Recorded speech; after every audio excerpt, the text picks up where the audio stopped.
Huwag puro coffee siya mga Coffees Mates. Try nyo namang Mount Nature Trip. Kaya ngayon, Mount Ulap naman ang getaway natin. Welcome sa isa sa pinakasikat na hiking spot sa Benguet. Handa na ba kayong mapagod? Kung handa na, ilagaut nyo na yan. Samahan nyo kaming tingnan kung totoong maulap sa Mount Ulap. So mga Coffees Mates, ano pang hinihintay nyo? Tara, lag-out na! Tara, lag-out na! Tara, lag-out na! Tara, lag-out na! Bago mag-start ang ating hiking, eto nga pala ang mga gagastusin nyo kung magdi-DIY kayo sa Mount Ulap. Nanggaling kasi kami ng Pampanga. Genesis Bus ang nasakyan namin sa Dao Terminal, Mabalacat City. 395 pesos ang one-way mga Coffees Mates.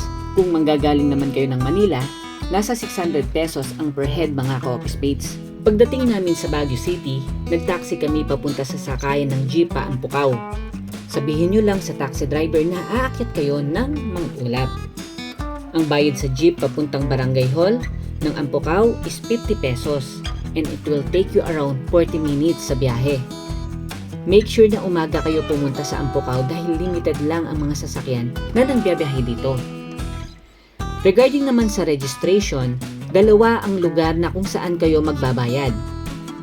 Kailangan nyo munang pumunta sa Barangay Hall para magbayad ng registration fee na 100 pesos per head. Campsite fee na 800 pesos dahil mag-o-overnight kami at guide fee na 1,600 pesos if overnight. Kung day hike lang naman mga Coffees Mates, 800 pesos lang ang babayaran ninyo per 5 person. Mga Coffees Mates, kung may nakalimutan kayong bilhin or dalhin, meron naman dito sa pinaka-barangay hall ng Ampukaw. Yan, may mga tungkod, jacket, bonnet, at saka mga balabal. Tapos guys, kung mag-overnight kayo tapos DIY, may dala kayong sasakyan, pwede kayong mag-park dito. Overnight hindi, nasa 100 pesos lang yung parking fee. Kung mga Coffees Mates, bali galing na kami ng ng registration dito sa barangay hall ng Ampukaw. Tapos may binigay na sa aming guide. Ayun si Kuya. Need yung maglakad ng almost 1 kilometer going to DENR. Separate ang bayad dito. So may entrance fee naman dito na 30 pesos per head, hiking fee na 60 pesos per head, at camping fee na 200 pesos.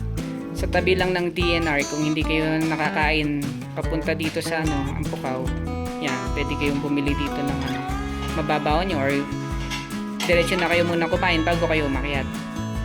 Kain po.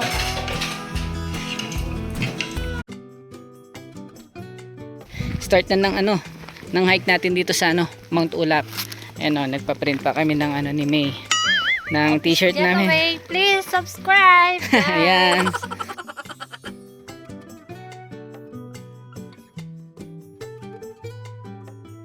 Hey guys, so far wala pa kami sa 1/4.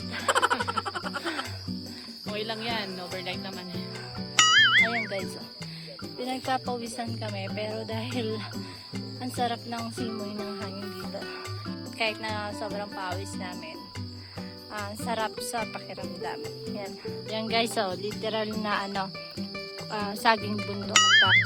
Bukas ka sa akin, take out. Yan guys, mapag. Yan, sarap ang presko. Hi. Kaya pa? Kaya? Pwedeng kainin yan, pwede. Ay, berry yan. Wild berries yan. So yan guys, andito na tayo sa second station. Tara, tara, tara! Wow! Pakita ko dito. Nabalit na nabanan niya. So mga Coffees Mates, may explain lang sa atin si Kuya Guide. Kasi ang ang Itogon Benguet, lalo na dito sa Ampukaw, ang main source nila ng income, yung pinakataniman nila dito daw is yung kape. Totoo nga ba yon, sir? Opo sir. Pero dito sa pinakabundok. Pero sa baba naman, yun ang gulay. So yan mga Coffees Mates, 3 kilometro na. So kulang-kulang 1 kilometro na lang, nasa na tayo, first peak. Banda dito mga berries nagkalat. Ayan. Try nating kumuha. Tikman natin. Tulad ng isang to.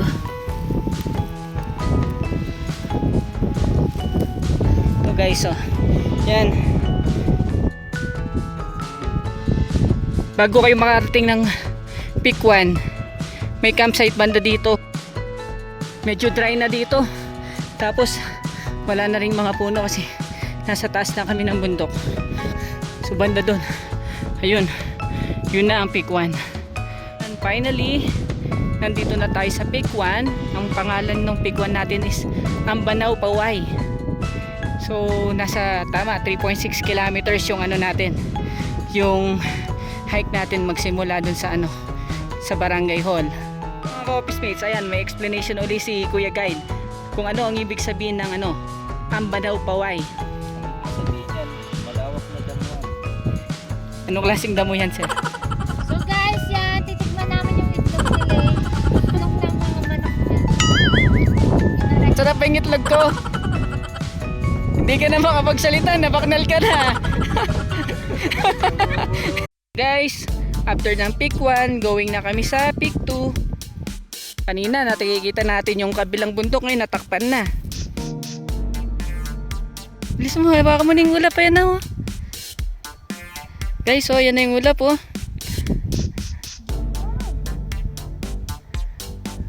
Diba? Tara, salubungin natin. Ganda ng ano, pine tree. Magsimula kanina pa kasi guys, marami ng ano eh, mga tayo ng baka dito eh. So ngayon, nakatiyempo na kami, nandito na sila halos lahat. Yan. Going na tayo sa Gungal Rock. Yun yung ano, Peak 2. Guys, oh, feel na feel. Oh, hindi na relax ka. Kaya pala ayaw nilang tumuloy guys. Ayan oh, puro baka yung nasa daan.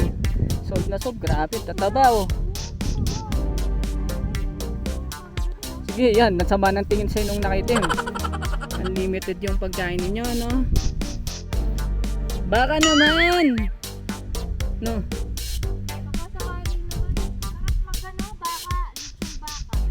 Oh, yan. Nakalagpas na kami. Doon sa kabila, doon kami dadaan. Yun, no? Yung may trail doon. So, dito tayo sisilong. Doon tayo magpapahinga. So, yan mga ka-office mates. So, sa ano, Peak 2, may ano, portalet.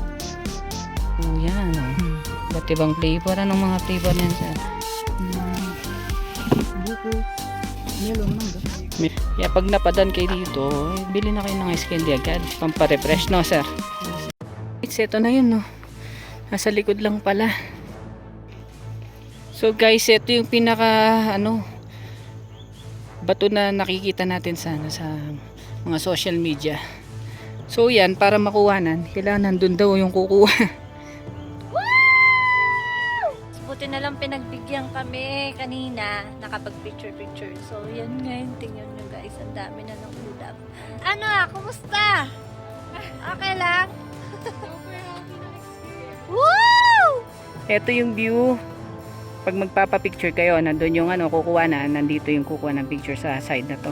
Ngayon, didiretso na kami sa ano, sa Peak 3, which is yung summit na ng Mount Ulap. So, nandun na rin yung campsite, kung saan kami magtatayo ng aming mga tent. Finally guys, nasa 6 kilometers na kami.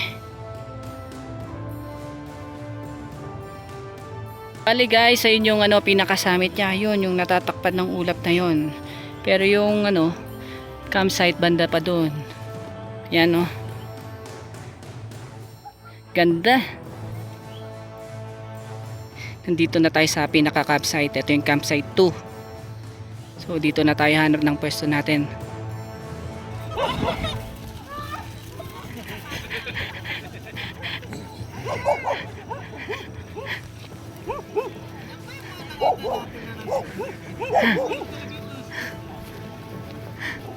So guys, yan. Gusto niyang ma-experience mag-hiking tapos mag-camping. Pinagbigyan namin siya. So yan, nagsasayang na kami. Then, konting preparation lang kasi medyo maulan.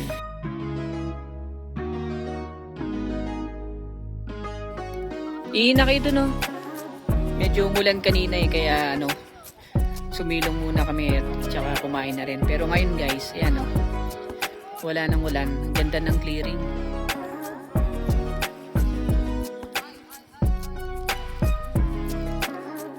So bukas dito kami akyat, yan yung pinakasamit. Teka, gutom kami eh. Niluluto namin sapatos eh. Painitin ko lang. Pabla, nakakain ka na ng sapatos. Ngayon pa lang, niluluto niya. Yan, matitikman mo yan. Nagliligpit na siya ng mga niya, basang damit. Punta na kami sa summit. Kagabi inulan kami sa sa tent. Sobrang lakas ng ulan. Natulog kami sa sa tubig.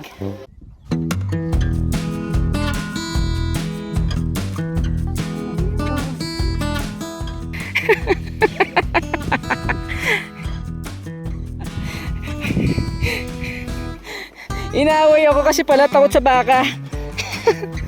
Hello. Sa bangin sila nakapwesto, delikado pero ang galing nilang mag-balance oh.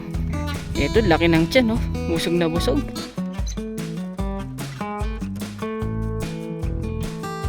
Finally guys, ito na yung pinakasamit ng Mount Ulap.